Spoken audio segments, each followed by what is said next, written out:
So in this video, I'm answering a question that I get quite often, which is how much protein do you need to build muscle naturally? When I say naturally, I mean without drugs. So the standard idea as to how much protein you need to build muscle today stands at 1 gram of protein per pound body weight. That's pretty much the universally accepted bro science idea. So what you need if you want to be serious about building muscle. And I'm here to say that that's completely false. You don't need that much protein, nowhere near. I was able to go from 125 pounds to 198 pounds, consuming an average of 120 grams of protein per day, which is far less than 1 gram of protein per pound of body weight. And this video, we talk a little bit about that and how this idea that you need so much protein to build muscle came about. So stick around, we'll talk more about this.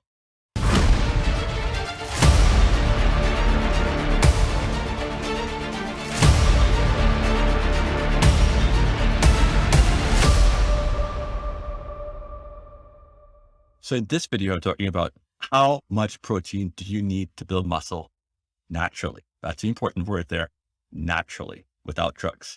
So before I go any further, I'd like to thank everyone for tuning in. I really and truly appreciate the tremendous support I've had so far for this channel. And I'd also like to acknowledge those people who have taken the time to talk about the fact that they think that we should have a larger viewership. Thanks so much. So be sure to like and subscribe, hit that bell so you get the new content as it comes out. And know also that I'm working tirelessly to constantly put out as much content as I can. So today we're tackling protein. How much protein do you really need to build muscle? Now, as I said before, the standard bro science idea is 1 gram of protein per pound of body weight. And I can't tell you how many people have come to me and said that they really want to build muscle. They're really interested in, either being natural bodybuilders or just wanting to have a little more muscle to look good in the beach. And they feel that it's something that they can't do without having to take protein shakes or protein bars. And some of them are vegetarian, some are vegan. And these numbers, 1 gram per pound of body weight, seem to be such that it makes them feel that it's impossible for them to realize their goals of building muscle, and maybe they just shouldn't try in the first place. That's completely false. It's completely false because it's based on a narrative that's designed to sell protein shakes and designed to sell protein bars and all manner of supplements. But here's the problem, and I call it the minimum dose reality. If it is possible for someone without using any drugs whatsoever to build muscle on far less protein, if you're consuming a lot of protein, yes, you will see results, but you will see results not because you're consuming so much protein. You'll see results because you're getting enough protein and that you're exceeding your needs. Now let's talk about my story. My story, which you probably know by now if you've been following along. If you don't, I started up as a skinny, 6 foot tall kid who weighed 125 pounds when I walked into the gym. And not a user of supplements either. Early in my career, I couldn't really afford supplements. And when I did, it was really sporadic. But when I started at 14 years old to when I left Trinidad at 20 years old, I went from 125 pounds to 198 and a half pounds in contest shape, not 198 pounds bulked up. We're talking about cut down. That's a total of 73 and a half pounds, more or less, of muscle put on over that period of time without drugs. Now, most natural bodybuilders don't put that much muscle on over the course of their career, mainly because most natural bodybuilders don't start off being severely underweight, as I was. Now, I was 6 feet tall when I started off, and I was still 6 feet tall when I ended. So it's not like I had a growth spurt and, you could say that, I put on some bone mass as I got older. I didn't. I maintained the same height. In fact, unfortunately, I've been 6 feet tall since I was 14 years old, and I really would like to be taller because everybody else in my family is much taller than I am, but let's not go there. bottom line is averaging about 0.6 grams of protein per pound of body weight, I was able to put on a significant amount of muscle mass. You could look at that and we could go into the era of small numbers and say, well, maybe Kevin was genetically predestined to be someone who puts on a lot of muscle. But it's not an isolated incident. I've worked with and had the honor of working with so many athletes over the course of my 30-year career all over the world. I've worked with athletes in places like Haiti. I've worked with athletes in places like Mali. I've worked with athletes in the Ivory Coast. I've worked with athletes in Kenya. I've worked with athletes in parts of Ethiopia. I've also worked with athletes in India. And one of the things that always struck me was the fact that many of them would consume far less protein than you would expect. Yet they had remarkable physiques. As long as their caloric intake was adequate and they weren't in a place where they were getting less calories than their body needed over the course of the day, they seemed to be able to build muscle, and significant muscle at that. In fact, I think that the world needs to know and be a little bit more aware of the fact that if you're not living in a Western country, most people don't have the type of finances to be able to afford to eat tremendous amounts of protein, because protein foods are inherently expensive. It's not cheap at all to follow a regular bodybuilding diet. And for some, especially in other parts of the world, it can be almost impossible. I know for a fact, as a student growing up in Trinidad, it was impossible for me to be able to even come close to be able to afford that much protein. And so I did what I could with what I had. But the protein I did take came from eggs. It came from chicken breasts. And it came from, later in my career, beef. I would buy 1 pound of beef and cut that into 7 equal strips. I have 1 strip per day. And of course, very important, peanut butter. Peanut butter made up a very, very large component of my protein intake. But look at what I was able to do. And let's look too at what some of my friends were able to do. My friend, Sanya from Kenya, you can see here, tremendous, amazing physique. And he ate not more than 1 meal a day. And I'm pretty sure that 1 meal a day, Fred did not have 1 gram per pound of body weight of protein. Had other competitors who I've worked with over the years with tremendous physiques as well. And most of them were eating 3 meals a day. And we're probably at or around that 0.6 grams of protein per pound body weight, and very similar to what I was using. Now, there's one more piece of information I can add to this conversation will help you get some insight as to protein requirements. It's a tale of 2 clients. Over the course of my career, I've had people come to me who wanted to build muscle. Now, keep in mind, most of my clients coming to me are interested in building muscle while also losing body fat. But especially earlier on, I'd have people coming to me who were only interested in building muscle. That's all they wanted, naturally and without any drugs whatsoever, just like me. And they both had really radically different diets in terms of their protein intake. One decided that the protein intake that I was recommending was way too low, and he was going for slightly over. I think he was going for 1.2 grams of protein per pound of body weight.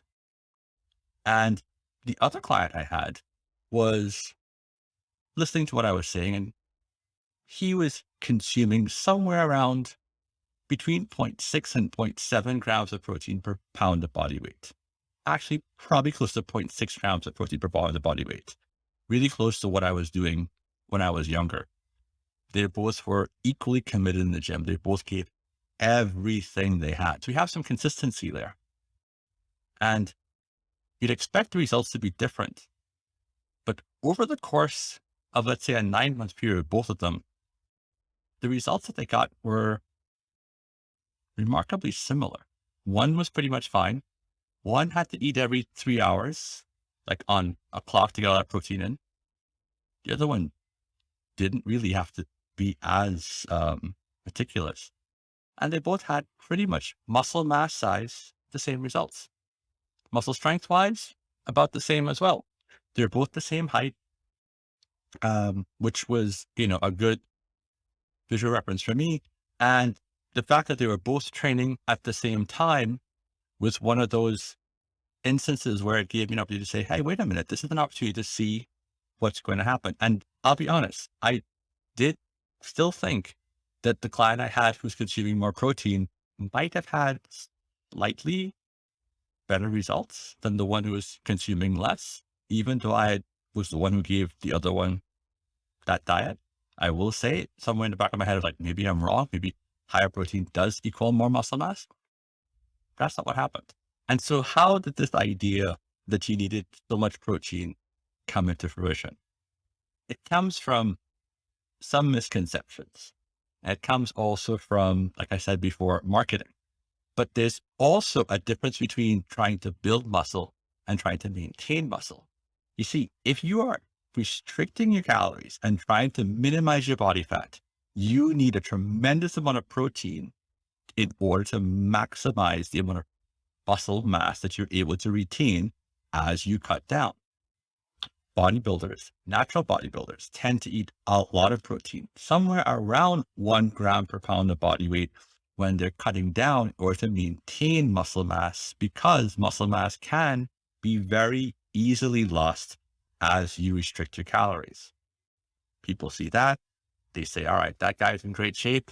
Look how much protein he's eating. That's how much you need in order to put muscle on. But that's not how much was required to get there. That's how much is required to go from being on the bulked up side to cutting down.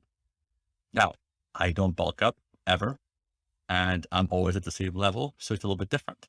And there's one more thing that we don't talk about as far as protein intake, which is the bigger you get and the more muscle you put on, as long as you're getting enough calories, the less protein you need.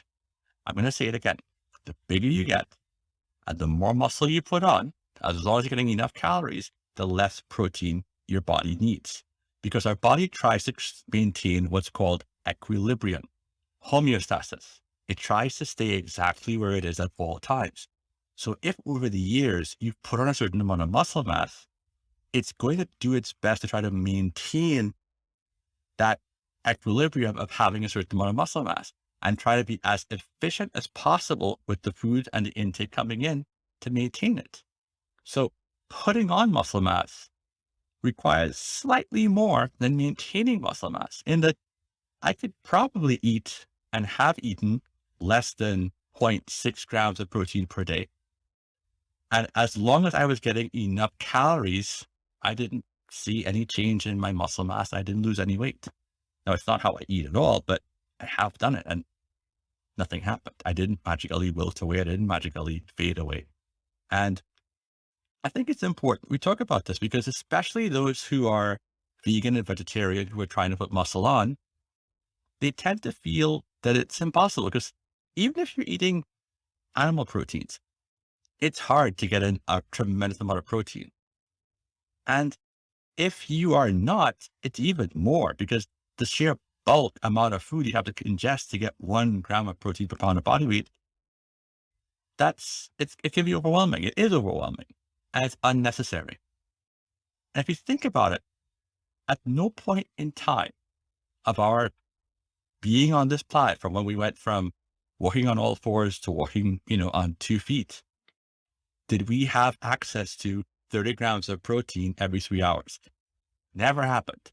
I don't know how people envision imagining a time in our ancestral past where that was, but that's not how our bodies evolved. Our bodies evolved to do what it can do under very harsh conditions and harsh circumstances. That's why I said, and that's why I understand, and it makes total sense that people who have extremely limited supplies of protein, but get just enough calories to get by, are able to put on a significant amount of muscle mass.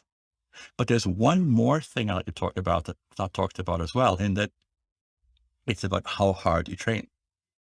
Every single one of those people who I worked with and who I spoke with, who were in other countries and who were just like me, didn't have access to that much protein, we all trained exceptionally hard.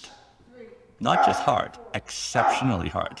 And I can tell These are the you 180 from pound dumbbells. experience as well, when it comes down to it, it's really a matter of how hard you're training, more so a matter of how much protein you're taking in to a degree.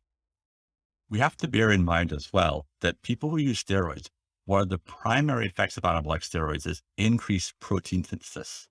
So someone who ingests 1 gram per pound of body weight of protein who is using steroids is going to use a lot more of that protein than someone who is natural consuming 1 gram protein per pound of body weight.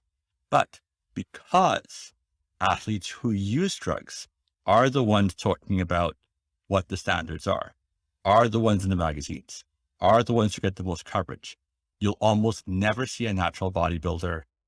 In fact, you won't, with a ridiculously high social media following. You won't see them in the magazines. No one even really covers natural bodybuilding competitions. And so the information out there about bodybuilding tends to be perpetuated by those people who use steroids. And they say what they're doing. And they also have this strange way of thinking that somehow what they are doing is applicable to people who don't use drugs. It's not. There's no comparison whatsoever. It's apples and oranges. And I think it's important that we start looking at the fact that too much of our information when it comes to nutrition is coming from people who are on steroids, especially from those who are on steroids and who don't say they're on steroids. That's part of the dangers as well. So I hope this video helps give you some perspective when it comes to protein intake, and also it takes away this burden idea that you need to take protein shakes and supplements and protein bars to get this high amount of protein into your body to grow, because you don't. If you're not using steroids, you don't need that much protein. Your body's going to do just fine.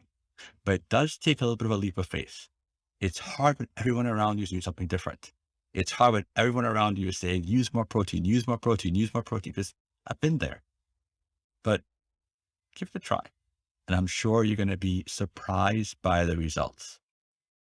Thanks again so much for tuning in. And most importantly, Excelsior.